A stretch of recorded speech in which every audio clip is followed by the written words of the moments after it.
अस्सलाम वालेकुम नाज़रीन, प्रोग्राम विजन बाय राजा आतिफ जुल्फ़िकार के साथ आपकी खिदमत में हाजिर हूं। नाज़रीन, पंजाब का अगला वज़ीर आला कौन होगा?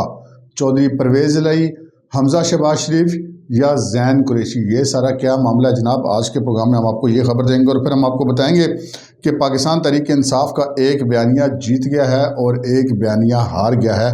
जीतने वाले बयानिया का तो आपको इल्म है, वो अमरीकी साजिश वाला बयानिया, और हारे किस बयानिया में है ये हम आपको बताएंगे। और फिर जो नताइज आए हैं ज़मीनी अब तक की जो इतलात है उसके मुताबिक 16 नशस्तों पर पाकिस्तान तहरीक इंसाफ या जीत चुकी है या उसकी पोजीशन उम्मीदवार जो है उसके आगे हैं, और 3 सीटों पर मुस्लिम लीग नून कामयाब है और एक पर जो है आज़ाद उम्मीदवार कामयाब हुए हैं। लेकिन मरियम नवाज शरीफ साहिबा ने कोई रोला पंडी नहीं पाई जनाब। उन्होंने एक ट्वीट खड़का दी है और शिकस्त को तस्लीम कर लिया है। इस पर बात करेंगे, मगर इससे पहले कि हम अपने प्रोग्राम को आगे बढ़ें, आपसे गुजारिश है कि अगर अभी तक आपने हमारा चैनल सब्सक्राइब नहीं किया तो प्लीज़ कर लीजिए, साथ ही बेल आइकन भी दबा दीजिए ताकि जो ही हमारा कोई प्रोग्राम अपलोड होता है तो उसका नोटिफिकेशन फौरी तौर पर आपको मौसूल हो सके। प्रोग्राम का बाकायदा आगाज़ करते हैं नाज़रीन। 17 जुलाई वो दिन था जिसमें पंजाब के तख्त का इक़्तिदार का फैसला होना था, और बज़ाहिर ऐसा लगता है कि ये जो इक़्तिदार की जंग है इसमें पाकिस्तान तहरीक इंसाफ फाते होगी, क्योंकि ज़िमनी इंतखाबात में जो नशिस्त हैं इस वक्त हम आपसे बात कर रहे हैं निसफ शब बीत चुकी है, और अब तक के नताइज के मुताबिक जो 16 नशिस्तें हैं उन पर या तो पाकिस्तान तहरीक इंसाफ कामयाब हो चुकी है या उसके उम्मीदवार लीड कर रहे हैं। अभी चंद एक हलकों के नताइज बाकी हैं, कुछ 80 से 100% जो है वो नताइज होने हैं और 80% हो गए हैं, 100 15-20% रह गए हैं बाज़ हलकों में। लेकिन ये एक जो है शिकस्त हो गई है पाकिस्तान मुस्लिम लीग नून को, और इसमें जो 2 चीज़ें बड़ी पॉजिटिव हैं। एक तो पॉजिटिव बात यह है कि जी मुल्तान में ज़ैन कुरैशी साहब, जो मखदूम शाह महमूद कुरैशी के साहबजादे हैं, वो PTI के टिकट पे इंतखाब जीते हैं, और जब वो इंतखाब जीते हैं तो जो उनके मद्दे मुकाबल थे सलमान नईम साहब, वो उनके पास पहुंचे और उन्होंने जाके अपने हरीफ को जो है वो मुबारकबाद दी, उनको गले लगाया। ये एक अच्छी रवायत और एक अच्छा कल्चर है सियासत के अंदर, ऐसा ही होना चाहिए। इस पर जो सलमान नईम साहब जो हैं वो तारीफ़ के मुस्तहिक हैं। दूसरी बात यह है कि मरियम नवाज साहबा ने अभी आज एक ट्वीट किया है, और उस ट्वीट को भी मैं आपको उसको पढ़ के सुना देता हूँ। आप इस वक्त स्क्रीन पर भी देख रहे होंगे। मरियम नवाज साहबा अपनी ट्वीट में कहती हैं कि पाकिस्तान मुस्लिम लीग नून को खुले दिल से शिकस्त तस्लीम करनी चाहिए और अवाम के फैसले के सामने सर झुकाना चाहिए। सियासत में हार जीत होती रहती है, दिल बड़ा करना चाहिए। जहाँ जहाँ कमज़ोरियाँ हैं इनकी निशानदही करके इन्हें दूर करने के लिए मेहनत करनी होगी और इंशाअल्लाह खैर होगी।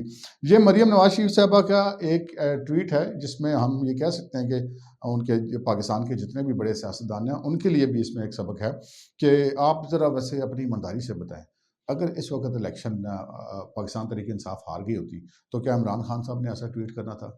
कभी भी नहीं करना था। मेरे से आप लिखवा लें। ये मरियम नवाज शरीफ साहबा ने अगर एक ट्वीट किया है और उन्होंने अपनी शिकस्त को तस्लीम किया है और अवाम के फैसले को कबूल करने का जो है वो इजहार किया है और कबूल करने का अंदिया दिया है, तो ये एक बड़ी पॉजिटिव बात है। और सियासतदान, और असल में सियासत और जमहूरी तरीका यही होता है। ये नहीं होता कि जी मैं जीत गया हूँ तो ठीक है, मैं हार गया हूँ तो उसके बाद सारा काम रोले में। लेकिन आज के इलेक्शन में जो मैंने आपसे अर्ज़ की थी कि प्रोग्राम के शुरू में, कि इमरान खान साहब का एक बयानिया तो जीत गया और दूसरा बयानिया हार गया।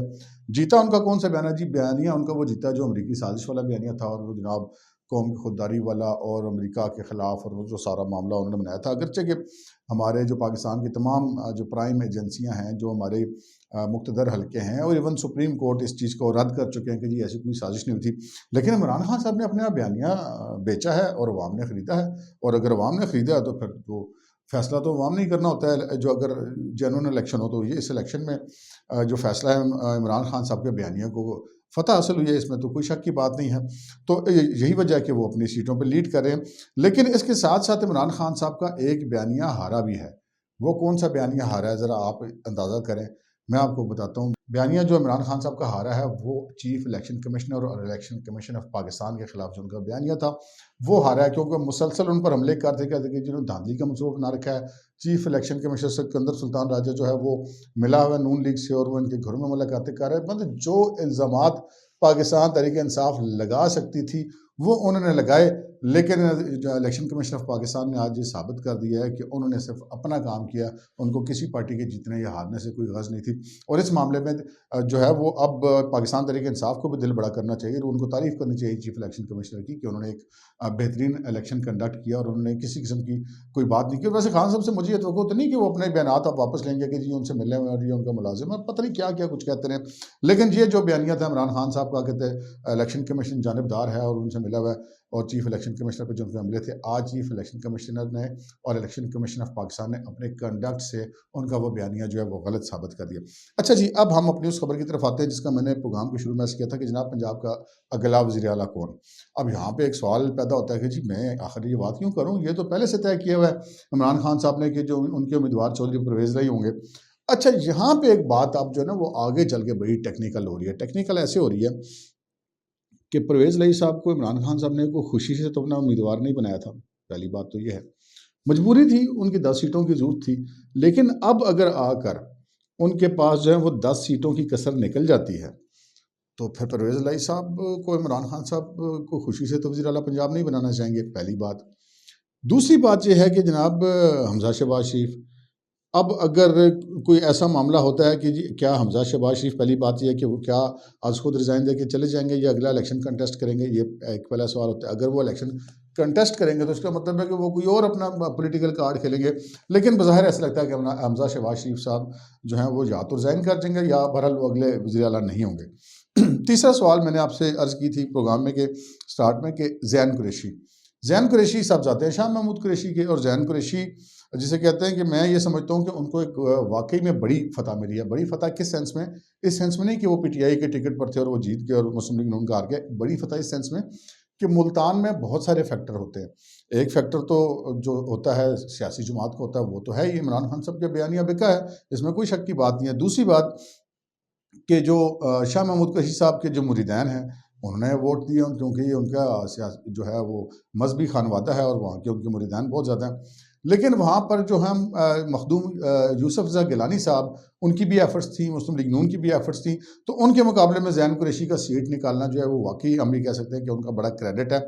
लेकिन यहाँ पे सवाल ये पैदा होता है कि ज़ैन कुरैशी के बारे में कि क्या ज़ैन कुरैशी भी वज़ीर आला पंजाब बन सकते हैं? जी बिल्कुल बन सकते हैं जनाब। अगर आप शाह महमूद कुरैशी साहब का ट्रैक रिकॉर्ड देखें, पहले तो वो खुद वज़ीर आला पंजाब बनना चाहते थे लेकिन उन्होंने वो सीट नहीं जीत सके एमपीए की, और अब जब वो अपने बेटे की कैंपेन चला रहे थे तो उन्होंने अपनी पार्टी की नाराज़गी को बलाए ताक रखते हुए उन्होंने अपनी कैंपेन के दौरान कहा कि जी मुझे जानबूझकर यहाँ से हरवाया गया और मुझे मेरी पार्टी ने हरवाया। अब उन्होंने सबको हराकर ये सीट जीत ली अपने बेटे के लिए, और अब जो है मखदूम शाह महमूद कुरैशी बिल्कुल लॉबी करेंगे ज़ैन कुरैशी को वज़ीर आला पंजाब बनवाने के लिए, और ये लॉबी उन्होंने रिजल्ट आने के फ़ौरन बाद स्टार्ट कर दी होगी। ये चूँकि मखदूम शाह महमूद कुरैशी साहब भी बड़े पुराने सियासी खिलाड़ी हैं। अच्छा, अब जो मखदूम शाह महमूद कुरैशी के वालिद साहब थे मखदूम सज्जाद हुसैन कुरैशी, वो पंजाब के गवर्नर रहे हैं, तो अब उनका पोता जो है वो ज़ैन कुरैशी वो वज़ारत आला का उम्मीदवार हो सकता है। अब यहाँ पे सिचुएशन ये है कि जी पहली बात है कि शाह महमूद कुरैशी को ज़रूर कोशिश करेंगे वो ज़ैन कुरैशी को वज़ीर आला पंजाब का उम्मीदवार बनाएं, और अब देखना है कि खान साहब जो है वो एक्सेप्ट करेंगे या नहीं करेंगे, क्योंकि उनको तो वो जो है उस्मान बुज़दार टाइप का बंदा चाहिए। शाह महमूद कुरैशी का बेटा अब उस्मान बुज़दार की तरह का तो नहीं हो सकता। लेकिन परवेज़ लाई जो है उनका ताल्लुक तो पाकिस्तान तहरीक इंसाफ से नहीं है, और जैसे उनको ताने भी दिए जाते रहे इमरान खान साहब को कि जी आप ये सारी इलेक्शन कैंपेन चला रहे हैं एक ऐसे बंदे के लिए जिसका आपकी पार्टी से ताल्लुक ही नहीं है, जो कि चंद रोज़ पहले तक कह रहा था कि इस्टेब्लिशमेंट जो है इमरान खान साहब की नैपियाँ बदलती रही है। तो क्या इमरान खान साहब अपनी किसी मजबूरी की वजह से परवेज़ लाई को ही आगे रखेंगे? परवेज़ लाई साहब एक बड़े खुश हैं, मोहन लाई साहब भी बड़े जश्न मना रहे हैं, लेकिन इमरान खान साहब के पास अगर 1% भी उनके पास गुंजाइश हुई और चांस हुआ कि उनका कोई दूसरा बंदा वज़ीर आला उनकी अपनी पार्टी का बन सकता है, तो वो ये चांस ज़रूर अवेल करेंगे। अगर परवेज़ लाई साहब को वो अपना उम्मीदवार बनाते हैं तो समझे कि उनके पास 1 भी % चांस नहीं है। अब देखते हैं कि हमज़ा शहबाज शरीफ साहब के सियासी कार्ड खेलते हैं, परवेज़ लाई साहब हस्बे वादा वज़ीर आला बनते हैं, या ज़ैन कुरैशी बनते हैं, या इमरान खान साहब को नया उस्मान बुज़दार तलाश करते हैं। अब तक के लिए इतना ही, इजाज़त दीजिए, अल्लाह हाफ़िज़।